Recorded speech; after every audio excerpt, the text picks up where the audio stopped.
Quando Jesus aparece no seu ministério na Galileia, Jesus surge num ambiente totalmente judaico. Como a gente olha de longe, dá a impressão que Jesus e aqueles que o seguiam estavam fundando uma nova religião. Mas não é o caso. Jesus se apresenta como alguém que está cumprindo as escrituras hebraicas. O movimento de Jesus vai crescer e originalmente todos os seus seguidores são somente judeus. O judaísmo tem uma tradição que se ambienta desse particularismo. Nós somos um povo diferenciado, um povo que Deus resolveu agir na história, mas na verdade nós temos uma missão diante do mundo. Então o cristianismo primitivo pega essa veia. Então ele se torna como se fosse assim um judaísmo universalizado. Ele se abre para todo mundo. E aí o que acontece? Essa galera do mundo greco-romano começa a ter acesso, digamos assim, a um judaísmo menos exigente do ponto de vista legal. Eles falam, poxa, os princípios éticos e morais, princípios sociais e familiares, e a espiritualidade que tem a ver com essa direção de Deus e o amor de Deus chega a nós sem que eu precise passar, digamos assim, por toda essa burocracia judaica. E aí que começa o lado ruim da coisa. Eles passam a ver a realidade do Novo Testamento com óculos gregos e romanos e distanciados de Israel. Por exemplo, o Novo Testamento critica os judeus. Quando esse pessoal olha de longe, ele fala, tá vendo? Os judeus são malditos. Os judeus rejeitaram e mataram Cristo. Então eles são especialmente perversos. Aí começa... A raiz do problema está nesse pensamento? É uma das raízes. A outra raiz... Porque já existia perseguição aos judeus antes disso. Tinha, mas por quê? Porque o judeu não baixava a cabeça para o imperador, nem para o persa, nem para o grego. Ele fala, você vai ter que adorar o meu Deus aqui. Você vai. E aí o judeu é o tipo chato da antiguidade. Entendi. Mas é verdade, porque os judeus eram exatamente o oposto da cultura greco-romana. A cultura greco-romana colocava, por exemplo, no centro o corpo humano. O ser humano.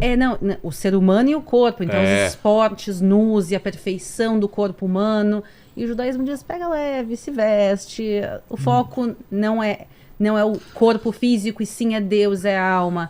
Também os greco-romanos acreditavam que os judeus eram preguiçosos. Ah, é? É, porque os judeus trabalhavam 6 dias por semana.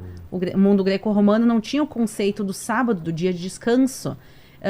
Também, eles não entendiam se os judeus tinham fé ou não, porque quando os gregos ou os romanos entravam no templo, eles viam uma estátua, eles oravam para a estátua. Imagens, e judeus não tinham imagens. E eles chegavam e olhavam para as sinagogas, olhavam para os lugares, não tem uma imagem, eles diziam... Esse pessoal não acredita em Deus, o que eles estão fazendo? Eles olhavam aquilo e diziam que tá alguma coisa errada. Chegou, inclusive, os gregos pegaram o templo de Jerusalém e colocaram uma imagem pagã dentro. E aí os judeus se revoltaram e fizeram a guerra dos Macabeus. E conseguiram derrotar o Império Grego, inclusive, e expulsar eles de Israel. Mas era todo o tempo esse atrito. Quando eles chegavam em Israel, eles diziam, não, vocês têm que fazer como nós queremos. Então eles chegavam, por exemplo, na Síria e diziam, ok, vocês têm 100 deuses, vocês vão adorar também o César e fazer sacrifício a ele. Eles diziam, ok, tu vai adorar mais um deus, e para eles a gente já tem tantos, ok, a gente faz sacrifício para mais esse. E os judeus diziam, não, a gente só tem um Deus. E para os gregos e para os romanos isso era uma afronta. E era o único povo que se negava a fazer. Quer dizer, quantas províncias Roma tinha? Roma controlava quase todo o mundo antigo. E a única província chata, como tu muito bem falou, eles eram considerados chatos. E os romanos tentaram combater isso, os gregos tentaram combater isso, tentaram apagar o judaísmo da história. Por exemplo, tem uma história que eu acho bem interessante, Adriano. No ano 130, os judeus já tinham se revoltado várias vezes. Os romanos já tinham destruído o templo de Jerusalém, não tinha mais nem templo, e os judeus continuavam enchendo o saco dos romanos, e os judeus queriam fazer as coisas à sua maneira e não à maneira romana. E aí Adriano, que era imperador, ele diz, ok, vamos resolver o problema de uma vez por todas. Estão matando, expulsando, porque os judeus são milhões, é um povo enorme, não tem como simplesmente apagar o povo todo, eles vão apagar o judaísmo. Ele pega e reconstrói Jerusalém tinha sido destruída, e reconstrói Jerusalém como uma cidade pagã. Ele pega no local do templo de Jerusalém e coloca um templo pagão. Se os judeus iam orar lá, agora tem outro templo, eles vão orar lá. Ele muda o nome de Judeia, porque que nome mais judaico que Judeia, província Judeia, para a província Palestina. Jerusalém para Hélia Capitolina. Ele faz um plano inteiro que custa uma fortuna para mudar Israel. Para apagar a história do povo de Israel. E ele faz de tudo e no final, o que acontece?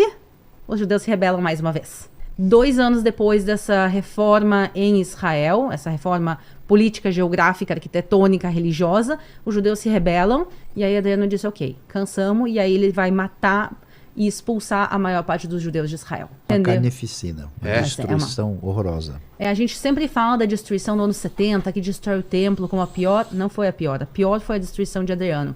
Porque Adriano tentou apagar os judeus da história, primeiro religiosamente, culturalmente, e quando ele viu que não ia funcionar, aí ele vai simplesmente fazer uma carnificina, e aí os judeus passam a ser minoria em Israel.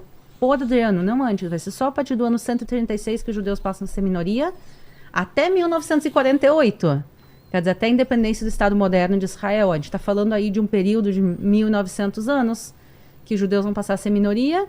E tu vai ver que não adianta. Os judeus foram expulsos de Israel, foram exilados pelo mundo, foram perseguidos. A gente está falando das cruzadas, Inquisição, de um holocausto, de tantas perseguições. E ainda assim, 1900 anos depois, os judeus voltam, falando o mesmo idioma, adorando ao mesmo Deus, seguindo as mesmas tradições. Obviamente a religião vai evoluir, ela vai se adaptar, mas nada adiantou.